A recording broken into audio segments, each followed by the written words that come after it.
Hey, this is Chris Less Jake, and if InRavio.com spots you at an event wearing this bracelet, they will give you $100. InRavio.com.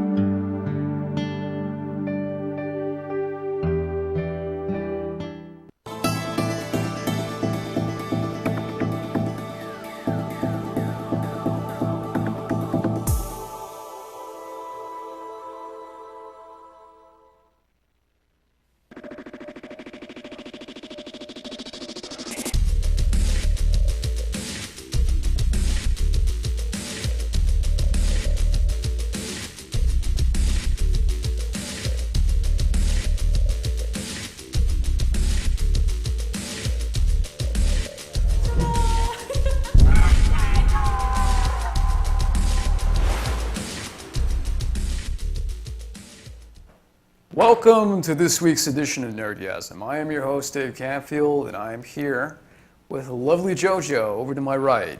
Hi guys, how are you?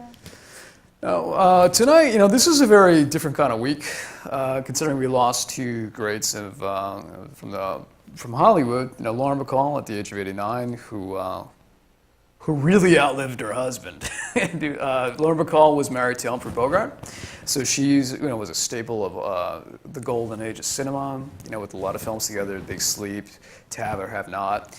Actually, they were married like in the 1940s, and he passed away in the 1950s, and she never married again because that was her true love.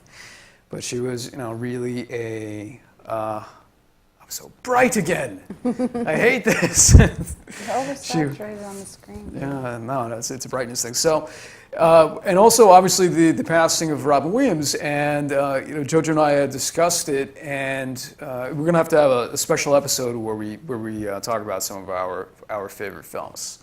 But as far as tonight's issue, this is our third volume of summer movies, and we're going to be talking about 22 Jump Street, Fault in Our Stars, and Guardians of the Galaxy. But we're going to start things off tonight with three news items that our news girl, who spent a lot of time looking over all of this and knows it like the back of her hand, is going to read for us, and then we're going to interact. I don't have to. She never read it. She has no idea what these news stories are. I just need it for reference. Right. Okay, news story number 3. The Walking Dead's Norman Reedus will lend his voice and likeness to the lead character in the next installment of the Silent Hill horror video game franchise. Simply entitled Silent Hills, the sequel is being developed by filmmaker Guillermo del Toro.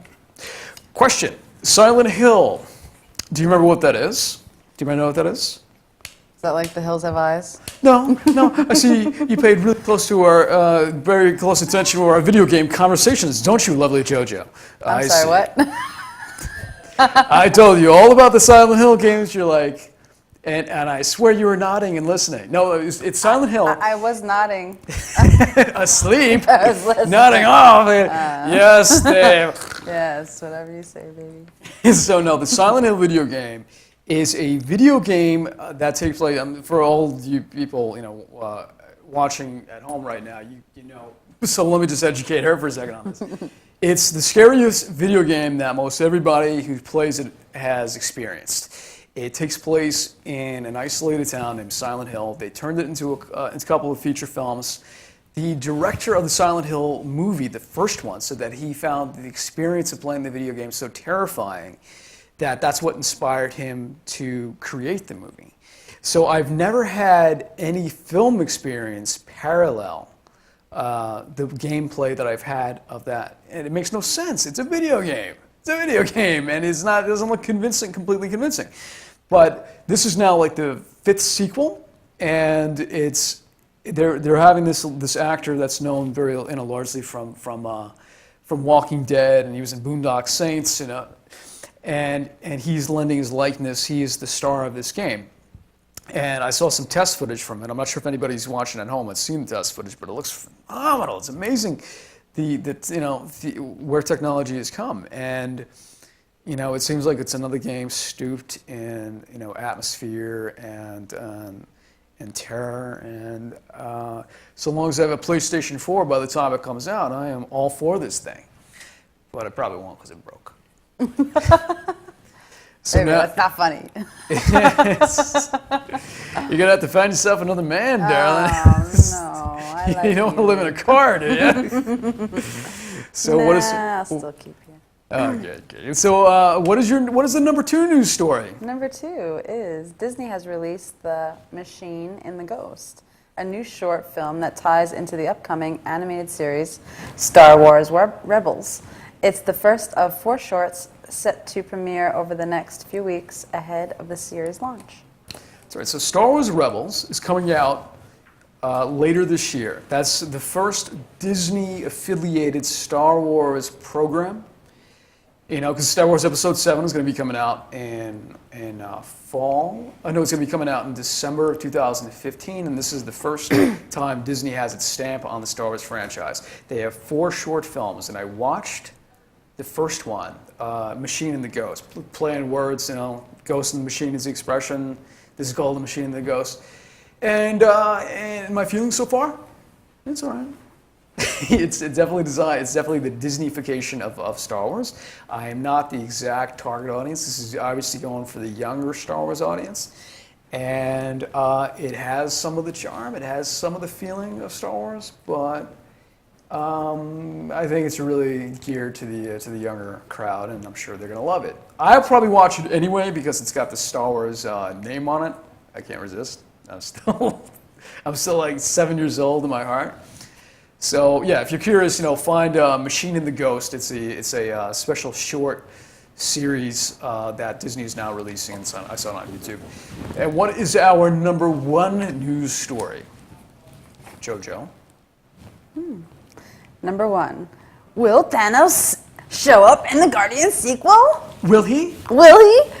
From the sound of it, it's not in their plans at the moment, says director James Gunn. Oh. Thanos is not the most important thing in Guardians 2.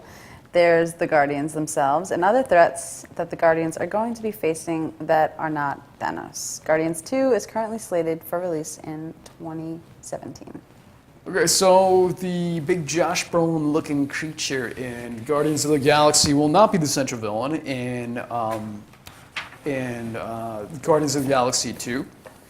So they set him up, but they're not ready to pull the trigger on it. Who knows? I mean, they're still working on the script anyway. It'll be a long time before they decide, you know, before they go into production, before the cameras are rolling and all that settled. I think they would make it a little stale if they went with the whole Thanos. Yeah, he just sits in a chair the entire time. That's not an exciting villain. No, I guess Jabba the Hutt did too, so what do I know?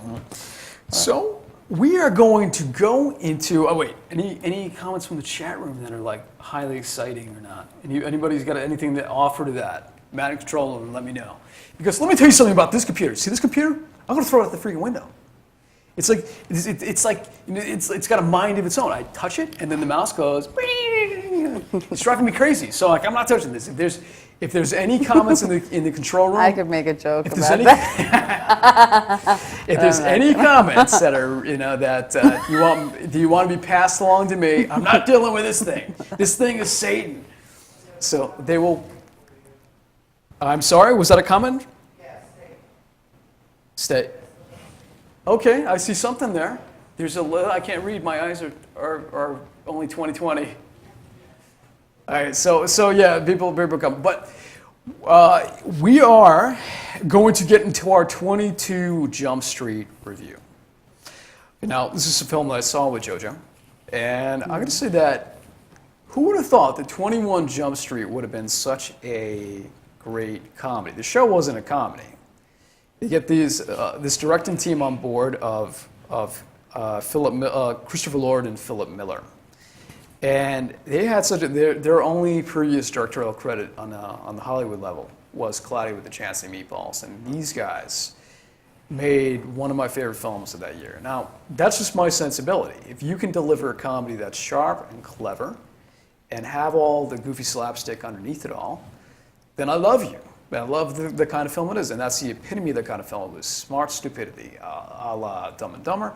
It's that kind of genre. Definitely had a lot of satire. Now, 22 Jump Street, my impression going in was by the first by the first segment, first 10 minutes, you pretty much have seen so much of everything in the promos already. So that was like one downside of it, that the opening, you pretty much know where all the gags are. And frankly, they're some of my least favorite gags of the piece.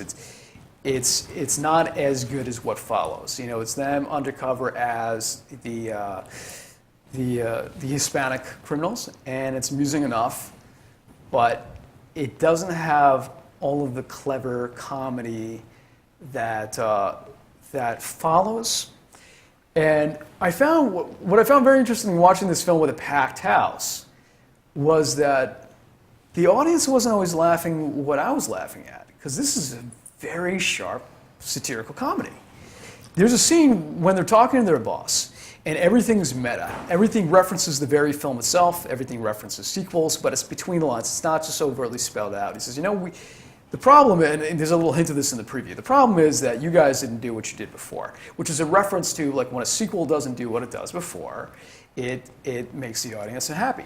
And that preceded like a 3-minute monologue by that same character, the guy that you also saw in We're the Millers, that it's the most brilliant satirical writing I've seen in a long time. And nobody in the audience was laughing, and I was like, and then like everybody's like, nobody. It either went over their head or they didn't find it funny. Yeah, and he's elbowing me like, "Did you get it? Did you get it? Did you get it?" I'm like, "Yes, baby, I got it." That's like, fine. The writing in scenes like that, and there's so many things peppered along the way, is brilliant. Which is, I think the comedy works so well on different levels, because if you just like slapstick, you'll get the joke of the strawberry-shaped car racing back and forth to funny music. But when that car is racing back and forth, it's in front of the Benny Hill School of Film, the Bernard Hill School of Film, while there's Benny Hill music playing in the background. So people in the audience, I think, right? People in the audience are laughing just because there's a car, moving back and forth like that. But they're lampooning Benny Hill, and there's so many clever little things throughout it. Channing Tatum and Jonah Hill ironically make this great comic team. They give everything. Yeah. But they also don't overplay it. I'm accused sometimes of overplaying my Steether character. I play this character named Steether in the Steether out of film. No, you never overdo it. And sometimes I get accused of overplaying it. But these guys never go into camp. They can be big, but they never overdo it. Well, except for when he's in that football outfit. And you're like, whoa, what's going on here? And he's like, yeah, you want some of this? It just... he almost looks out of place, and he's in shape, so it doesn't make sense because he's almost like in a suit that's too tight for him a little bit. So they're willing to make themselves look so bad, and that's so key to comedy. Yeah, they demean themselves, in their images, which shows a lot of strength in terms of their comedy. He transforms so much in that first couple minutes, though. As soon as all of a sudden you see him regular, and then he's got the teardrop and like the tight shirt and the, oh, hey, what's up, man? I'm a cockroach, or whatever. When we were watching, there was a scene where he was humiliated, and he walks across the college, because the story takes place in the college campus.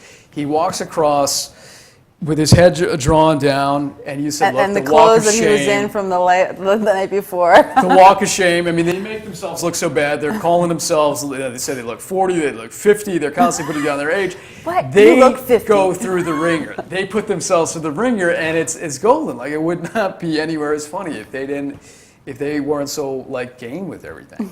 So also visually speaking, that these directors, they create visuals that you probably haven't seen in any film, certainly not that I've seen. The way that they use split screen, they have one character leaning against the divide on a split screen, trying to get into the other side of the split screen. That's stuff I haven't seen before, and that's purely these directors. And they were offered the third Ghostbusters film, and I hope they reconsider it, because I would love to see their take on it. Whether it's a disappointment or not, it's almost irrelevant. I would just love to see it. I think they're great. And their previous film was Lego Movie. They're like huge, like blown up like crazy. One thing that was a little disappointing was the Richard Grieco cameo is blink if you, and you'll miss it, and you have to stay to the end credits. So what do like the first film had, Depp and Peter DeLuise. This film you got like 2 seconds of Peter Grieco. So, lovely Jojo, let's hear some more of your thoughts on what you thought worked or didn't work. Pretty much am agreeing with you on this one. Good. I like how they kept the format simple. What worked last time absolutely worked this time. The first one, they kind of, turned Jonah Hill into the cool one, which, is so ironic. And then in the second one, Channing Tatum almost like breaks up with him for a cooler guy. And in the end, opposites attract, and they end up back together, like we all know and love. So all the little jokes and stuff like that were great, and can't get enough of Channing Tatum. It's just you can't.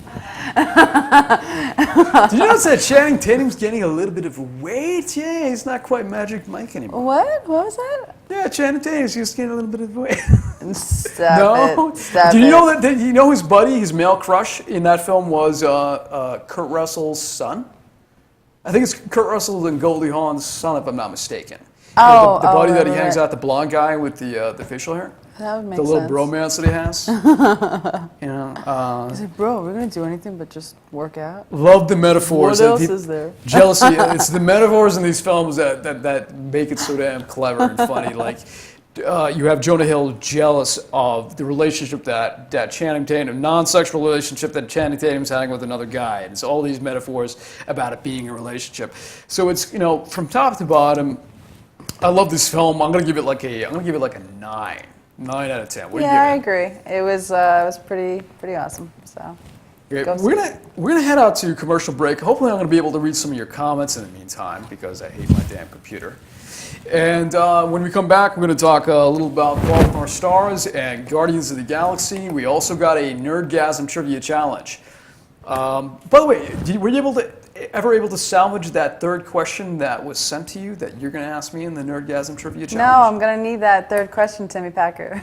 Okay. If she can't Put it in the read chat the room. third question that you have, you're gonna have to relay it to our technical director, who will relay it to me. So come on back. We got a commercial break happening right now, and it's gonna be a hell of a show. We also got Joe Winchell coming up a little bit later with his thoughts on some summer movies.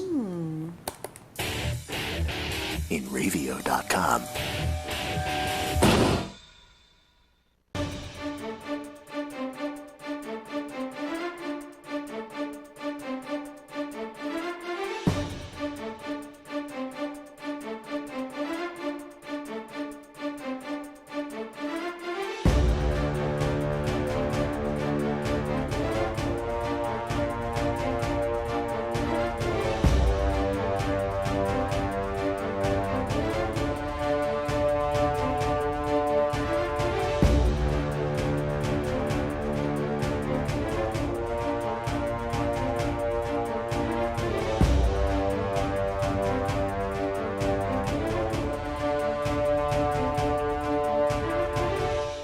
For over 60 years, Hanson Carpet has put the customer first, providing only the finest quality products and service. And Hanson Carpet is so much more than just carpet. We also carry a wide selection of window blinds and shades, and our licensed and insured technicians can service any of your flooring or window covering needs. Browse our huge selection of laminate, carpet, linoleum, vinyl, and tile. Stop by our showroom today or visit hansoncarpet.com. No matter what your project, Hanson Carpet has got you covered.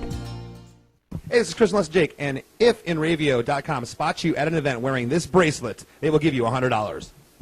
Transmission of lice occurs from being in the wrong place at the wrong time. Like catching a cold or the flu. You have guaranteed peace of mind in every bottle of Got Lice because all of our products are completely natural, And organic. but strong enough to cover all your lice removal needs while being safe and effective.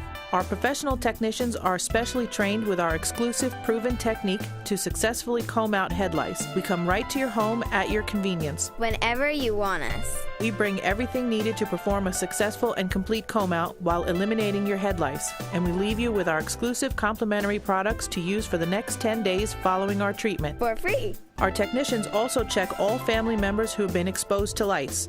Please visit us on our website today at gotlice.co or feel free to call 24 hours a day, 7 days a week at 646-257-0121. Hi, this is Tony. And I'm Dan, and you're watching Dear Dad. Oh, wait, you're not watching it yet, but you should be every Thursday at our new time from 7 to 8. That's the new time. Dear Dad on enravio.com. Only in radio.com. Where else could it be? Tune in. On the internet. The world of advertising has changed. Radio, TV, and newspaper revenues have declined drastically. Why? Because businesses have realized that advertising return on investment isn't what it used to be. So what can we do about it? Well, that's easy. Advertise online. Own a local restaurant, real estate agency, or even a national retail chain? Whatever your business, Enravio can get your message out there, and we can do it at a fraction of the cost. Call today and see the difference for yourself. This isn't TV. This isn't radio. This is Enravio.com.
Enravio.com.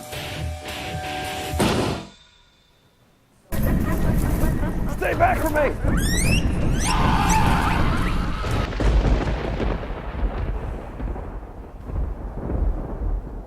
Welcome back. That was a clip from our Final Destination episode, which aired last week, and we all brought clips of our death. That was my death. I will be killed in the year 2015 by a gigantic guinea pig. But you'll have to go back in the archives if you want to see the whole episode of that. Now, the next thing that we're going to be talking about is Fault in Our Stars, and that's our... that is a film that I took her to on my own. I wouldn't have seen it. That's the anti-nerd film. Actually, no, it is a pretty nerdy film. Because it does do, like, the characters are... It's not a nerdy film. You don't think the characters in it are pretty... The girl's a nerd, the guy's a nerd. Well, yeah, no, friend's they're... a nerd. Okay, I mean, all right, they're all nerds, yes. I don't mean you have to be a nerd to like the film. I mean, it just happens. It just deals with characters that are nerds with cancer. So... when I first went to see this, I didn't know what it was going to be about. I just know that it was a very popular film that a lot of people seem to be seeing. And I took her in, and within the opening scene, she's got a breathing tube, and she announces that she has cancer. I'm like, oh no, what did I bring her to? I just took her that, you know, that breathing tube is in the poster. I didn't look close enough at the poster. From the distance, you can't see it. It's transparent. Right. And then, like, after the movie, I'm like, oh, she does have a breathing tube. Yeah, and then he's going, oh, I'm colorblind. Oh, okay, that's what it is. Colorblind, I don't see transparent. The tube is clear. I didn't see it. Oh. So, you know, after kind of giving an exasperated sigh, very shortly into the movie, I found myself into it. I found myself responding to the characters. I got roped into the storyline, and it's a brave film. It pretty much sets you up from the beginning and lets you know that it's not going to be a conventional romantic story. I think the casting of the two leads is pretty pitch perfect. And the male lead, I think, has all the charisma in the world. I first saw him in the remake of Carrie, and he loves the camera. He's interesting to watch, and without overdoing it, without coming off like a smug jerk. He's a great lead. He's a great anchor to this film, and the lead female is great. They don't make them overly glamorous, which is good. You know, because it all depends on also like how you make somebody up. It's a film about people who are, young people who have cancer. You wanna, if you over glamorize it, you demean it a little bit. You shortchange the content. There's something that happens toward the end that rings to me as a little inauthentic, and I would say the same thing when I watched Saving Mrs. Banks, that Tom Hanks film where he portrayed Disney. There's a plot point that happened at the end, and even though it was a true story, I felt like something seems a little heightened about it, and it pulled me out of the film a little bit. Like he visited her in England to try to win her back. In real life, the conversation it happened over the phone. So in movies, you greatly heighten things to try to make it as dramatic as possible. Clearly, and there was a moment like that in this film toward the end that actually pulled me out because I didn't believe it for a second. It was something that involved the Willem Dafoe character. I believed the Willem Dafoe character when they introduced him. His first scene was really good and golden, and then they had a twist on him at the end that I thought brought the film down a little bit because I didn't buy it. But it's worth seeing. It's good to see different kinds of films. You see films about superheroes. You see films about the anti-superheroes. It's a very strong storyline, and I also felt that even details like production design had so much attention to detail. The what? Production design. Like the way the art dressing and the sets, it felt like a very lived-in world. When you look around the kids' apartments, you saw, these kids are playing video games. You see pants that are not folded up on the floor, comic books overturned. I mean, there was an attention to detail that I liked, very well, very much as well. It's a brave film. I'm going to recommend it. I give it a 7 out of 10. And every girl in that theater was crying. So if you're sadistic and you want to bring a girl, you want to make a girl cry, you just bring her. And actually, that was pulling me out of the movie when I hear girls going hysterical, to all sides of me was like Dolby crying, just surround crying. Hysterically in tears. It was. Yeah, it would just be like a moment of silence, like at a funeral, and then in the back, and then the people all turn, so. It might be a film you want to see at home. See the film, but it's 7 out of 10. My recommendation. Now, JoJo took many, many, many notes while we're watching this. So 7 out of 10? Yeah, 7 out of 10. Yes. Oh. That's a good rating. That's a thumbs up. No CGI in it. Maybe that's why. Absolutely not. CGI can deduct. It's a good drama. It's not going to win any Oscars. Let me tell you that much. I mean, maybe that would be nice if the kid. Oh wait, this movie isn't going to win any Oscars, really? Okay, let's make a bet on that because I can assure you it's going to be nominated. A nomination. It's not going to win anything. A nomination or 2 is my guess. Which is good. That's great. It's a good film. Both of them a few years ago, were great. Finding Neverland came out a few years ago. It was a good film. It's like this. Okay, so both of them were great. Yeah, both of them were great. Even though that they were no names, they both had this wonderful stage presence, and they both had extremely long monologues that there's no cutting, there's no nothing. I'm like, wow. I'm like, they're really, really, going into this, and maybe that they were just kind of interjecting some of their own emotions into it, but it just felt so right. Everything that they were how that they were conveying, how they felt, and it really took me to a place wow, this girl really appreciates what life is and what's going on, because she knows every day, is another day that she doesn't have, and she doesn't have many more in front of her. For the most part, she's not sure how many days she has in front of her. For the most part, when you watch a movie, they always try to make things happier than it is in real life. They don't try to do that here, but they try to give you a positive perspective with the hand that you're dealt. Yeah. And films don't like to take that perspective. They didn't make it this heightened love story. They made it like a traditional love story. When he said to her, "I love you," it was like an earned "I love you." It was like they were in a restaurant, and the way he said it, it was very solemn and subtle. But to me, I even said to him, I'm like, that's his Tom Cruise moment. I'm like, that's him jumping up and down on the couch, even though he's not doing that. Everybody in the audience was like, Oh my God, this is amazing. It had a lot more resonance than a Tom Cruise moment. No, because that's it wasn't inauthentic. But it wasn't heightened. No, it wasn't heightened, but it felt so like. And this by is so underplaying it, he did better. You know, the moment meant more by him underplaying it.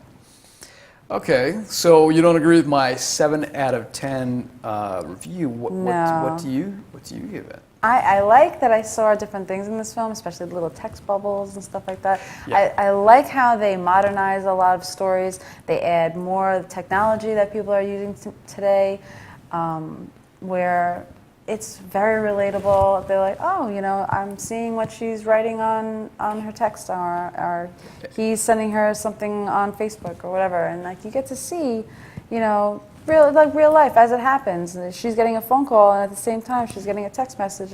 You know, and that's how things happen. The world through their eyes. You know, that they're portraying it. You know, and you definitely have to give the director some kudos, because it seems like the performances are consistent to the point where it must have been a strong voice. You know, tying everybody together. You know, because you know sometimes if you could have a film where you have strong performance or two, but when everybody is pretty consistently strong, that has a lot to do with, you know, how the director brought the performances out of them. So Very, very good, strong performances out of everyone. I would definitely give this an 8.5. Sounds good. I don't think you're crazy for giving it an 8.5. If you gave it a 0 or an 11, I'd be like, what's the matter with you? Yeah. Okay, so are we ready to go into the big movie discussion of the night, Guardians of the Galaxy? Oh, that's going to be more of your big discussion, because I don't really have a lot. I don't really have a lot of the good nerds things tuning to say. in. It's all about Guardians of the Galaxy. They're not tuning in for Fault in Our Stars. That's for you and I, you know. No, we got to fill airtime. And all the other regular people in the world. I like Fault in Our. I say, like, it is our. If you love cinema, you know. You would like this kind of film, because we want to see human stories. We want to see relatable stories. Oh, my favorite part was when the maitre d' comes over and he's just like, "We bottled all the stars for you," like in the champagne bottle. I was like, they literally bottled all the stars, and it was like a sci-fi moment where there's all stars in a container. See, and then Dave had his CGI moment. I don't like CGI. Look, there's films like some of my favorite films, 12 Angry Men. I mean, it doesn't. It is not a criteria. Kidding. It is not a criteria. How dare you! Don't smack me like we are off camera. Shh! Wait until I told you not to bring that up. So, as we delve into, we'll just pretend like the domestic abuse hint didn't happen right there. As we go into our next segment, our next review and final review of the night, before, you know, Joe Winchell comes out and gives us his reviews. Joe is also reviewing Teenage Mutant Ninja Turtles. We can get to see that, so you get his exclusive point of view. Okay, Guardians of the Galaxy. And that's all I have to say about that. Now, Guardians of the Galaxy was the most anticipated film of the summer. So I'm going to tell you this. If you were to see one film this summer, I would say see Dawn of the Planet of the Apes. If you were to see two films this summer, I'd say 22 Jump Street and Dawn of the Planet of the Apes. If you were to say three films this summer, I'm going to go with X-Men, 22 Jump Street, and Dawn of the Planet of the Apes. But if you were to see four films this summer, you have to see Guardians of the Galaxy. The problem is that this is such a good summer. This summer, 2014, is like the best Hollywood summer. It's like the 1939 of Hollywood blockbusters, because there's like one great film after the other. I only saw one film that I don't recommend. But I would say that this is the fourth best film I see. It's great. You know, it's not, to me, I've heard it likened to Star Wars, but I think that a more apt comparison would be the dirty half dozen in outer space, because you deal with this ragtag motley crew of characters, not the traditional Joseph Campbell kind of archetypal myth, you know, like the same, you know, like usually you have the hero, the rogue, the wise sage, the frog at this side of the road. It's not a universal story that goes back to the ancient times of storytelling. It is a film that I liked very much. It's amazing that a film that has a tree and a raccoon as two central characters in a live-action movie can be so solid and involve you. And I think it's part escape movie. It's funny, I saw the guy who played my grandfather in Caesar Ronaldo's Deadly Xmas, like as a prisoner. Apparently he's in everything. Yeah, well, pretty much, yeah. I was like, that's the guy from my film. And somebody like 3 rows in front of me was like, that's the guy from my film. Because Lloyd Kaufman's in everything, let's be honest. You know, I would say that visually it reminds me of not Star Wars, but a lot of, say, the 1980s Star Trek films. There's something to the costume design, and even like a lot of 80s influence, like Space Raiders. There was like that independent, but obviously done with the modern day technical proficiency. I like the humor. I like the characters. I'm not very big on Michael Rooker. I have no idea what everybody in the chat room is saying. You could be cursing me to the high end of the thing. I don't know. I don't know what you're saying. And I can't cater my answer around you and try to dial back if I'm way off the mark in a lot of people's opinions.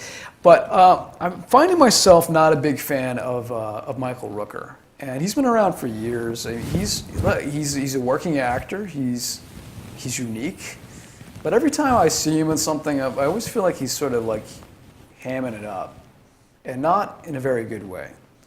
You know, good for him for me. Like, he doesn't embarrass himself, but anytime he's the blue guy. You know, the guy that, I don't want to spoil it, but he's the guy that Star-Lord worked for, and he's in Walking Dead. Right. And by the way, is every time you see Zoe Deschanel and Zoe, that's not Zoe Deschanel. Deschanel, oh my God. No, her name is not Zoe Saldana in the movies. Every time you see Zoe Saldana in a film, she always seems to be a different color. Because Avatar, she's blue, and this is green. You know, in Star Trek, she's what she is. So she's getting a very weird type of typecasting.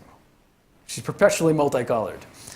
Right, because she was an Avatar. You know, she was blue. She right. was a big She was spread for also Avatar. in Columbiana and a bunch of other. Okay, I'm just going to pretend like those films don't exist, because then that doesn't. Because then I can't make a joke. Right.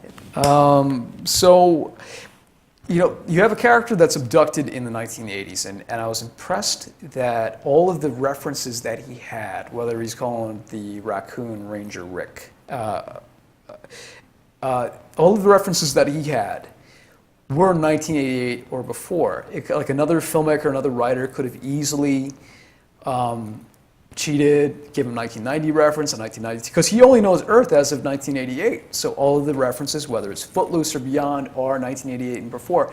And that's like a good attention to detail that I admire about the script. Had this film come out, just to prefaces, just to put this in context, had this film come out last year, it would have been the film of the summer. But because it came out this year, amongst such a strong crowd, it just finds itself, I have a harder time deciding where it falls in relation to everything else. See it. If it looks interesting to you, by all means see it. And another thing that I find distinct about the film is that it's like you've never seen a space film that has an 1970s and 80s rock pop soundtrack, and they work it into the story in a way that it makes sense, because he's got his headphones and he's listening to music from his past. So James Gunn came up with a very distinct vision. I admire it. I will see it again. I might even give it a higher rating on a second viewing. So I'm going to give it a 7.5 out of 10. I liked it a lot. And by the way, Del Toro, who plays the collector in this film, was up for the villain in Skyfall, and pretty much in this film you see what he would have done in Skyfall. You know, had he been cast as the villain in that, I think this is pretty much what you got in this. Let me hand it right over to JoJo. I didn't see you taking any notes during the film last night. So what did you think? Well, as far as Del Toro, he's played that role before. I have seen him in that furry jacket, all kind of like, not as a drag queen, but he almost looks like so eccentric. And I've seen that in him before. He's definitely got that pegged, that character. I was telling Dave in the car on the way here. I thought of it as more of a kids movie. I couldn't really get into it. I do feel like if I had seen it again, when I see it again, because he's probably going to make me see it again, I will like it more. I think that it had a lot of references that maybe more kids wouldn't so much understand because they were more like adult kind of jokes. It reminded me of how the first time I saw Shrek, where you're watching it and it's a kid's movie because it's a big green ogre and this Rapunzel-esque kind of feel. But they're saying all sorts of stuff, with sex and all these innuendos about things that you're like, a kid would never get that. A kid, with pop culture and stuff like that.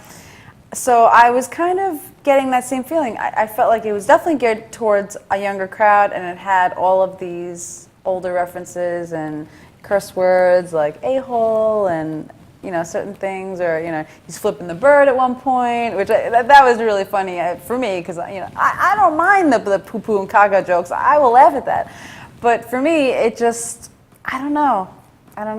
Maybe I was just a little cranky pants yesterday, but I wasn't. I would say a six. Speaking of cranky pants, who's this person in this chat room here? Is just Mr. Blah blah blah. Why do you call this show Nerdgasm? We got a cranky pants in here. Ooh. We're just waiting for the show. Spanky Doodah, or whatever the hell your name is. Hey, Spanky Doodah. You'll get Joe when I'm good and ready, you. and you're not a second sooner, okay? And I'll talk about my films all I want. This is my show. So well, before we go to commercial break, and when we come back, we're going to be get Joe's point of view on the summer movies. We got a little Nerdgasm trivia challenge. If we could throw up the logo for Nerdgasm trivia challenge. Okay, now, Jojo, I've chosen 3 films. I've chosen 3 questions about Back to the Future, which is a film that I know that you love. We both love. And I'm going to see how you fare with these questions. The first question is, what is the name of Marty McFly's band? When he goes up on stage and he plays Power of Love, is it? The variation on the Hueys? I'm afraid, fellas, it's just too loud. Do you know what the name? Think of Bill O'Reilly, what he calls people. Monkey brains? Pinhead, you didn't get it. Pinhead. The Pinheads, we're the Pinheads, right? Okay. Oh, that's right. Right, okay. Number 2 question. Number 2 question is, who was the original choice to play Marty McFly? As an actor, they shot with him for 5 weeks, and they pulled the plug. I remember there being a discussion about this, but I don't know. Uh-oh. He was in Pulp Fiction. He was in The Mask. Jim Carrey? He was in The Other Mask. Wait. Oh, Yes. I don't know. Eric. No. Some Kind of Wonderful. Eric Stoltz. Oh, Eric Stoltz. Lastly, you will not get this one, but I'm going to ask you anyway. I know, he got really hard ones for me. Okay, here's the last question I have for you. What time was the clock tower struck at? At exactly p.m. 10:15. That's pretty good. It's 10:04. 10:04. But 10:15. 10:15 is a pretty good guess. I know it was 10. 10 something. Okay, now I understand that you got 3 questions for me. Yes, I went research happy on these questions, and I wrote them down, even though Timmy Packer totally wrote these for me. Thanks, Timmy. I love you. Okay, so Timmy asks, Timmy Peter Cushing and Christopher Lee are famous for certain iconic horror roles. Can you name the other actor in Return of the Jedi who is also famous for an iconic horror role? Okay, well, Peter Cushing was in all the Hammer movies, as was Christopher Lee. And in Return of the Jedi, Famous for a horror role. I know. I think Joe's in Skype. Maybe Joe can help me, cheat me. Joe, can you sign to me? Can you like sign language? Don't Who the give actor him is? any Okay. lead. Okay. Okay, I'll give up. Who is All it? right, it's Warwick Davis. Oh, who but that was played after. I was thinking in the he played Troll. Leprechaun He played Troll. I mean, yeah. in the Leprechaun series. Yep. Yep. Good question, Timmy. Okay. Okay. What's the next one? Number 2. What is Yoda's original full name? Yoda Abramowitz. Nope. Was he Jewish? Yeah, Yoda Schwarzenberg. I don't remember. It's Minch Yoda. Oh, that's right. In the script. Yeah. Yeah. No, they cut it down. Okay. What's number 3? Maybe I'm. Question number 3. We're both swinging and a miss. Timmy Packer asks, which celebrity cameoed as Major Bren Derlin, who sold Han Solo not to go out and look for Luke because it was too cold in The Empire Strikes Back? John Ratzenberg. Oh, look at that. Ding, Cliff ding, Clavin, ding. also Ham from the Toy Story movies. And also from House to the Second And Story, also Bill from Towner. Cheers and Disney. That's right, Bill Towner, the electrician/adventurer from House to the Second Story. Of course, John Rasberg. Okay, so we're going to hit the commercial break. When we come back, Joe Winchell is going to join us. We're going to get his point of view on summer movies. Coming back, he's got a lot to say about Ninja Turtles and Guardians of the Galaxy. Yay. See you soon.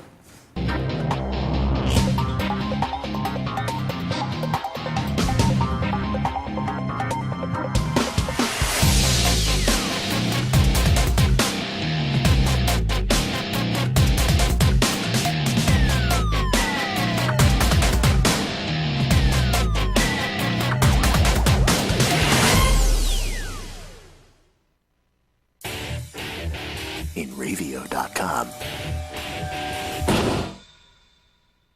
The world of advertising has changed. Radio, TV, and newspaper revenues have declined drastically. Why? Because businesses have realized that advertising return on investment isn't what it used to be. So what can we do about it? Well, that's easy. Advertise online. Own a local restaurant, real estate agency, or even a national retail chain? Whatever your business, InRavio can get your message out there. And we can do it at a fraction of the cost. Call today and see the difference for yourself. This isn't TV. This isn't radio. This is InRavio.com.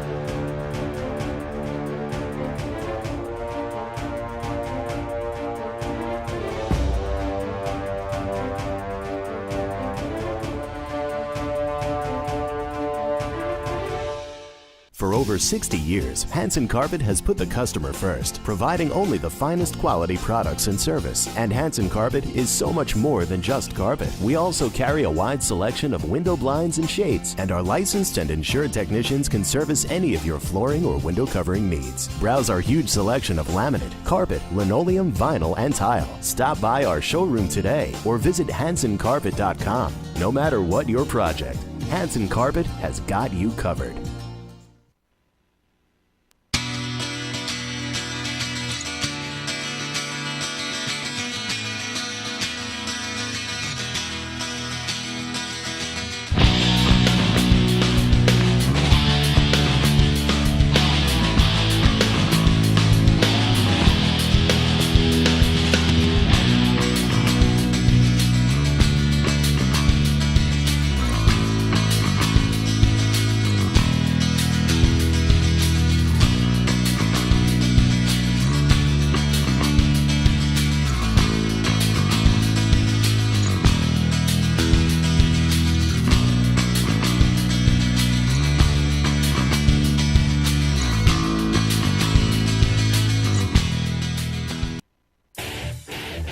InRavio.com. Welcome back to Nerdgasm, and welcome Joe Winchell back to our program. It's been some How's it going, brother? How's it been? I haven't seen you for months now. We only see you half your face. You got to lean in. And you're all dark. Hold on. Sorry. Okay, there we go. What? There we go. Okay, so we can see you pretty well now. Yeah. So now, Joe, have you been watching the first part of the program? Yeah. Okay, now, how many of these movies have you seen that we discussed? Well, I've seen Guardians. He's really not. I saw Guardians like 3 times. Really? Okay, so Guardians 3 times. Well, that's good. Like, let me ask you something. I felt like this would be the kind of film that I would like even better on the second. Hey, oh, is that one of those e-cigarettes? I've heard so much about them. They're really cool. No. Continue. So, does it get better on progressive viewings? I loved it on first viewing. I went and saw it another couple of times because it was that good to me. It's probably, I'd say it's probably one of the best Marvel movies to date. Easily, hands down. Stellar cast all around. Great story. And just there wasn't a lull moment to it. It didn't drag at all. The story was compelling, and it was just it was fun. It was amazing voice acting and motion capture by Vin Diesel, who did so much with so little, and Bradley Cooper, who just made the character of Rocket Raccoon come alive, and the secondary cast of like Glenn Close and Michael Rooker, and everybody was just fantastic all around. I'm gonna need you to lean forward, Joe, because we're missing you. That's good. Yeah, basically it was just that all around good movie. I mean, I can give it, I give it a pretty high score so far. And plus, for what it did for all the Marvel movies and what it's basically doing for the universe of Marvel films, is just huge, and the doors they opened up for it.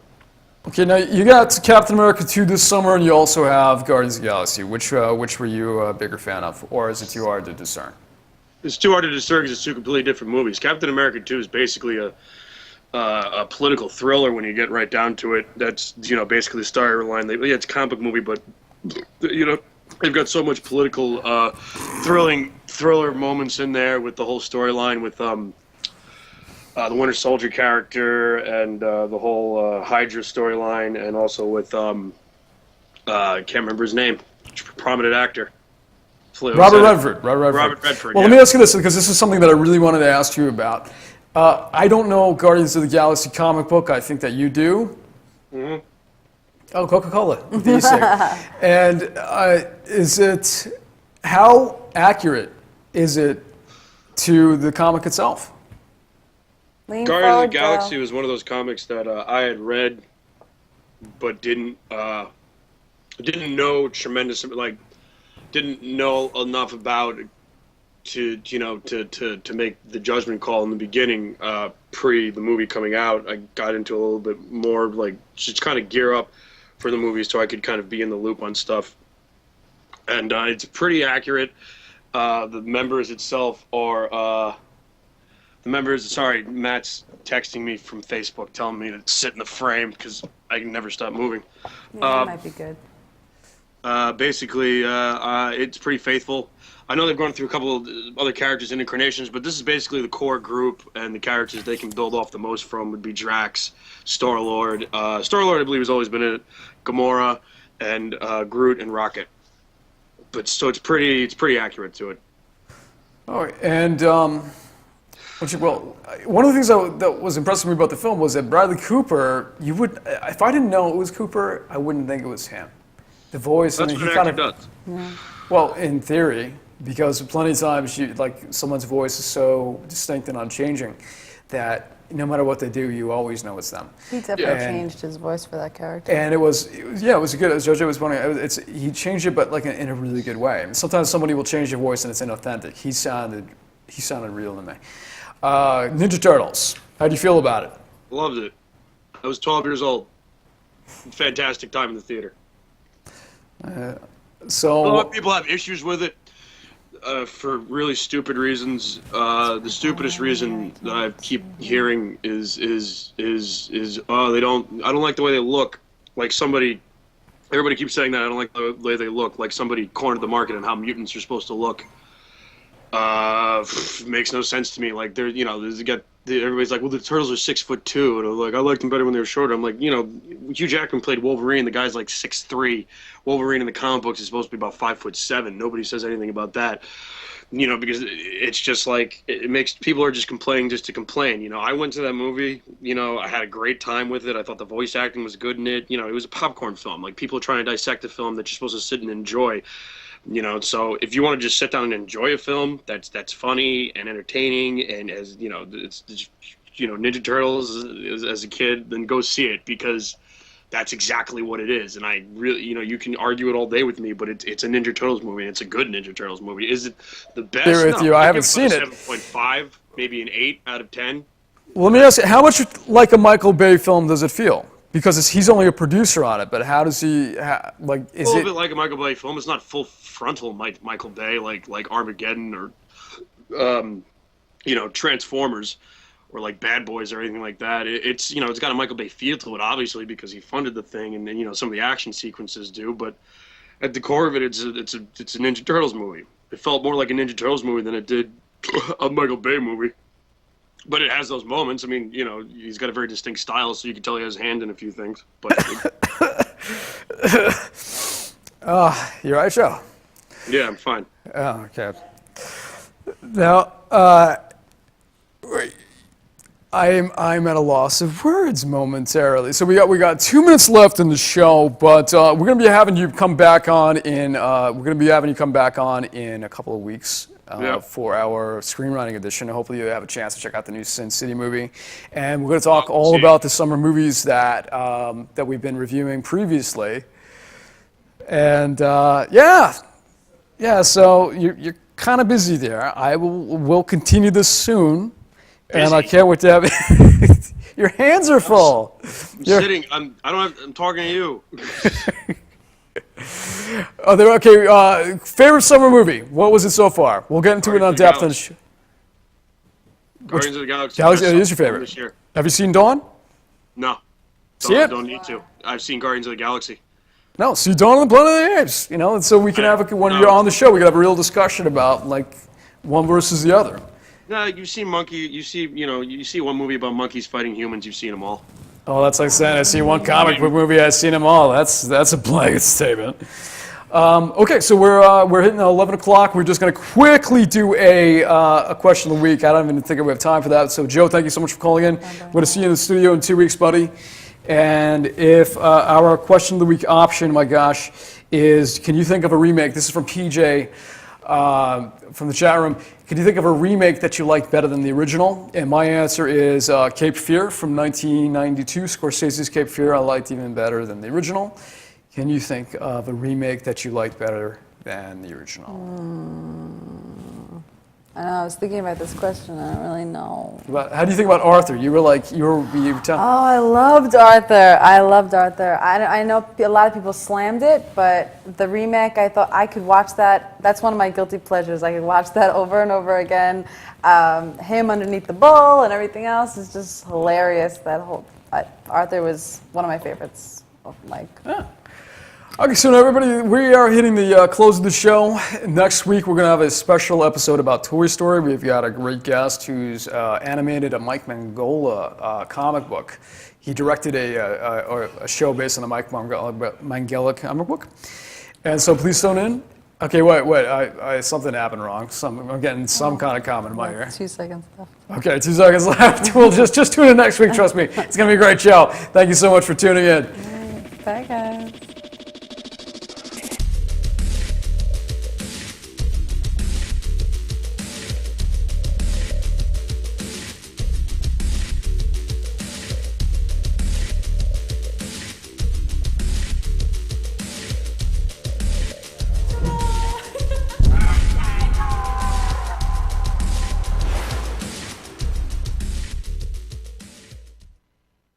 In review.